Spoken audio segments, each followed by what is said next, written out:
கல்யாணமாகி நீண்ட நாள் ஆகியும் குழந்தை பாக்கியம் இல்லை அப்படின்னா இந்த டிப்ஸை ஒரு முறை ட்ரை பண்ணி பாருங்க. அடுத்த மாதமே 100% கர்ப்பம் தரிக்கிறதுக்கு வாய்ப்புகள் அதிகம். அந்த அளவுக்கு ஒரு அருமையான கிராமப்புறங்களை பயன்படுத்திக்கிட்டு வர ஒரு எஃபெக்டிவான டிப்ஸ் தான் இன்னைக்கு இந்த வீடியோல பார்க்க போறோம். இது உங்கள் சார்ந்தவர்களுக்கும் பயனுள்ளதா இருக்கும். அதனால இந்த வீடியோவை ஸ்கிப் பண்ணாம கடைசி வரைக்கும் பாருங்க. பொதுவாகவே கர்ப்பம் தரிக்காமல் போகிறதுக்கு நிறைய காரணங்கள் இருக்கு. அதாவது கர்ப்பப்பையில இருக்கக்கூடிய எந்த பிரச்சனையா இருக்கட்டும் அந்த பிரச்சனைகளை சரி செய்யக்கூடிய தன்மை இந்த மருத்துவத்துக்கு உண்டு.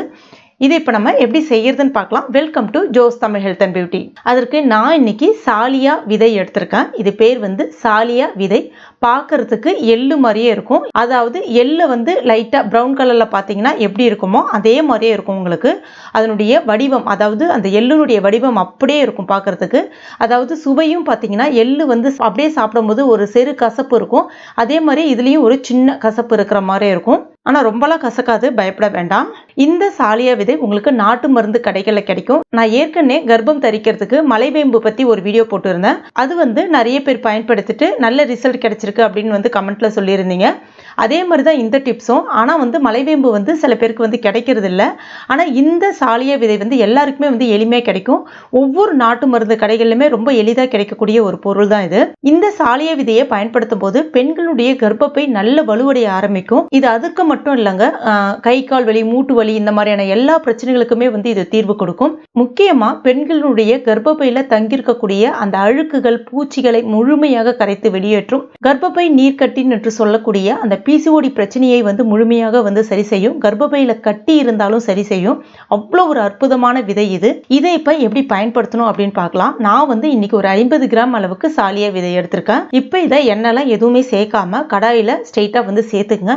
மிதமான தீயில வச்சுட்டு அந்த சாலியா விதை நல்ல வெடிபட்டு வரும். அதாவது எள்ளு நீங்க எப்படி கடாயில சேர்த்தீங்கன்னா அந்த சூடு ஏறி லைட்டா எள்ளு வெடிச்சு வருமோ அதே மாதிரி தான் இதுவும் உங்களுக்கு லைட்டா வெடிச்சு வர ஆரம்பிக்கும். இப்ப பாத்தீங்கன்னா உங்களுக்கு தெரியும் அந்த எள்ளு லைட்டா அங்கங்க வெடிபட ஆரம்பிக்குது பாருங்க. இதுதான் சரியான பதம். இதை நல்லா ஆற வச்சிருங்க. ஆற வச்சுட்டு ஒரு மிக்சி ஜார்ல சேர்த்துக்குங்க. சேர்த்துட்டு நல்ல நைஸான பவுடரை அரைச்சு எடுத்துங்க. கொஞ்சம் கூட திப்பிலாம் எதுவுமே இல்லாம நல்ல நைஸான பவுடரை அரைச்சு எடுத்துங்க. இப்ப நல்ல நைஸான பவுடரை அரைச்சு எடுத்துட்டேன். இதை ஒரு பவுல்ல மாத்திக்கங்க. அடுத்ததா எந்த அளவுக்கு உங்களுக்கு சாலியா விதை பவுடர் இருக்கோ அதே அளவுக்கு கருப்பட்டி. கருப்பட்டி பெண்களுடைய கர்ப்பப்பையில் இருக்கக்கூடிய அழுக்குகளை முழுமையாக கரைத்து வெளியேற்றும். அது மட்டும் இல்லாமல் கர்ப்பப்பைக்கு நல்ல ஒரு வலு சேர்க்கும். குறிப்பாக பெண்களுக்கு இடுப்பு வலி சம்பந்தமான எல்லா பிரச்சனைகளுமே இது தீர்க்க வல்லது. அதையும் இப்போ இது கூட சேர்த்துட்டு நல்ல ஒரு முறை கலந்து விட்டுக்குங்க. கலந்து விட்டிங்கன்னா உங்களுக்கு உதிரி உதிரியாக தான் இருக்கும். அதை அதாவது நம்ம இதை ஒரு லட்டு மாதிரி பிடிக்க போகிறோம். அதனால கொஞ்சமாக நெய் சேர்த்துக்குங்க. உங்களுக்கு நெய் சேர்க்க விருப்பம் இல்லை அப்படின்னா அதற்கு பதிலாக கொஞ்சமாக தண்ணீர் லைட்டாக தெளிச்சுட்டு நீங்கள் ஒரு உருண்டை மாதிரி பிடிச்சிக்கலாம். அப்படி தண்ணீர் சேர்க்க விருப்பம் இல்லைனாலும் கருப்பட்டியை ஒரு தடவை கொதிக்க வச்சு அதை வடிகட்டியும் நீங்கள் பார்த்து பயன்படுத்திக்கலாம். அதாவது இது ஒரு உருண்டை பதத்துக்கு கொண்டு வரும். இது எப்படி ரெடி பண்ணுறோம் அப்படின்றது உங்களுடைய சௌரியம் தான். இந்த மாதிரி ஒரு உருண்டையாக கொண்டு வந்துங்க. உருண்டையினுடைய அளவு அப்படின்னு பார்த்தீங்கன்னா இந்த ஷேப்பில், அதாவது உங்களுடைய ஆள்காட்டி விரல் இருக்கு பாருங்க, அந்த விரலுடைய அந்த முதல் இது முடியுது பாருங்க ஒரு கோடு, அந்த சைஸுக்கு மேலே இப்படி தொட்டு பார்த்தீங்கன்னா இப்படி இருக்கணும் உங்களுக்கு. இதுதான் கரெக்டான ஒரு அளவு அப்படின்னு சொல்லலாம். அதாவது ஒரு சின்ன எலுமிச்சப்பழ சைஸ் அப்படின்னு சொல்லலாம். எனக்கு 5 உருண்டை போல கிடைச்சது. இதை இப்ப எப்படி பயன்படுத்தணும் அப்படின்றத பத்தி பார்க்கலாம். அதாவது பீரியட்ஸ் வந்த முதல் நாளிலிருந்து 3 நாளைக்கு இந்த உருண்டையை சாப்பிடணும். பீரியட்ஸ் வந்த முதல் நாள் அப்படின்னு பார்த்தீங்கன்னா இப்ப உதாரணத்துக்கு நான் சொல்றேன். இது உங்களுக்கு 1ஆம் தேதி பீரியட்ஸ் ஆகுது அப்படின்னா அது காலையில் ஆகட்டும் இல்லைன்னா மதியம் ஆகட்டும், எப்படி வேணாலும் நீங்கள் கன்சிடர் பண்ணிக்கோங்க. அந்த மாதிரி ஆகுதுன்னா எப்போ ஆகுதோ அந்த டைம்லேருந்து இந்த ஒரு உருண்டையை நீங்கள் சாப்பிட ஆரம்பிக்கணும். உதாரணத்துக்கு 1ஆம் தேதி காலையில் உங்களுக்கு பீரியட்ஸ் ஆகுது அப்படின்னா காலை சாப்பாடு சாப்பிட்டதுக்கு அப்புறமா இந்த ஒரு உருண்டையை நீங்கள் அப்படியே சாப்பிடணும். மதியம் சாப்பாடு சாப்பிட்டதுக்கு அப்புறமா இந்த ஒரு உருண்டையை சாப்பிடணும். அதே மாதிரி நைட்டில் சாப்பாடு சாப்பிட்டதுக்கு அப்புறமா இந்த ஒரு உருண்டையை சாப்பிடணும். இதே மாதிரி 3 நாளைக்கு, உதாரணத்துக்கு 1ஆம் தேதி ஆகுதுன்னு சொன்னாலே 1ஆம் தேதி 2ஆம் தேதி 3ஆம் தேதி 3ஆம் தேதி வரைக்கும் ஒரு நாளைக்கு 3 உருண்டை வீதம், 3 நாளைக்கு 9 உருண்டை தேவைப்படும். அப்போ சாலியா விதை மேக்சிமம் நீங்கள் ஒரு 100 கிராம் பயன்படுத்தினீங்கன்னா சரியாக இருக்கும். இதில் முக்கியமான இன்னொரு விஷயம் என்னன்னு பார்த்தீங்கன்னா நாட்டுக்கோழி முட்டை.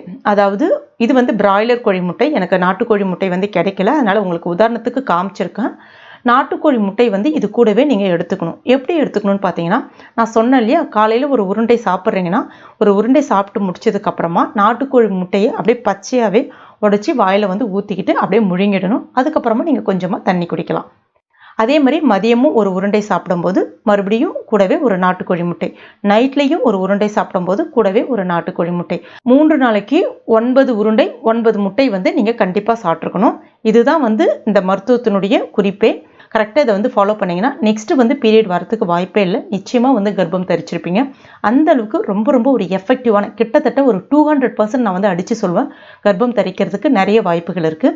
ஏன்னா இதை நீங்கள் சாப்பிடும்போது கர்ப்பப்பையில் இருக்கக்கூடிய அழுக்குகள், பூச்சிகள், கழிவுகள், அந்த நீர்க்கட்டி எல்லாமே வந்து கட்டி கட்டி அடிச்சுட்டு வெளில வந்துடும். அவ்வளோ ஒரு எஃபெக்டிவான டிப்ஸ் இது. எல்லா பெண்களுக்குமே பயனுள்ளதான ஒரு டிப்ஸ் இது. கண்டிப்பாக ட்ரை பண்ணி பாருங்கள். இவ்வளோ கான்ஃபிடென்ட்டாக சொல்கிறேன். கண்டிப்பாக இதை நீங்கள் ட்ரை பண்ணிவிட்டு கமெண்ட்டில் வந்து பதிவு பண்ணுவீங்க. அவ்வளோ ஒரு எஃபெக்டிவான டிப்ஸு. கண்டிப்பாக ட்ரை பண்ணுங்கள். ட்ரை பண்ணிவிட்டு மறக்காமல் எனக்கு கமெண்ட் பண்ணுங்கள். அப்புறம் முக்கியமாக இதை சாப்பிடும்போது ஏதாவது பத்தியம் இருக்கணுமா அப்படின்னு கேட்டிங்கன்னா நிச்சயமாக அப்படிலாம் எதுவுமே கிடையாது. இதை நீங்கள் சாப்பிடும்போது இதை வந்து நீங்கள் கரெக்டான விகிதம் வந்து சாப்பிட்ணும். உதாரணத்துக்கு மதியம் பீரியட்ஸ் ஆகுது அப்படின்னா அடுத்த நாள், அதாவது 3ஆவது நாள் மதியம் வரைக்கும் இதை நீங்கள் கண்டினியூ பண்ணணும். அதாவது 9 வேளை இதை நீங்கள் சாப்பிட்டு இருக்கணும். எப்படி ஆகுதோ அதுக்கு தகுந்த மாதிரி நீங்கள் பிளான் பண்ணிக்கங்க. அவ்வளோ ஒரு அருமையான டிப்ஸ். ட்ரை பண்ணிவிட்டு மறக்காமல் எனக்கு கமெண்ட் பண்ணுங்கள். இந்த வீடியோ பிடிச்சிருந்தா லைக் பண்ணுங்கள். உங்கள் நண்பர்கள் மற்றும் ஃபேமிலி மெம்பர்ஸ் கூட மறக்காமல் ஷேர் பண்ணுங்க. மேலும் இது போன்ற பயனுள்ள குறிப்புகளுக்கு நம்ம சேனலை இது வரைக்கும் நீங்கள் சப்ஸ்கிரைப் பண்ணாத நண்பர்களாக இருந்தீங்கன்னா உடனே சப்ஸ்கிரைப் பண்ணிங்க. கூடவே மறக்காமல் அந்த பெல் நோட்டிஃபிகேஷன் சிம்மில் ப்ரெஸ் பண்ணுங்கள். தேங்க்யூ.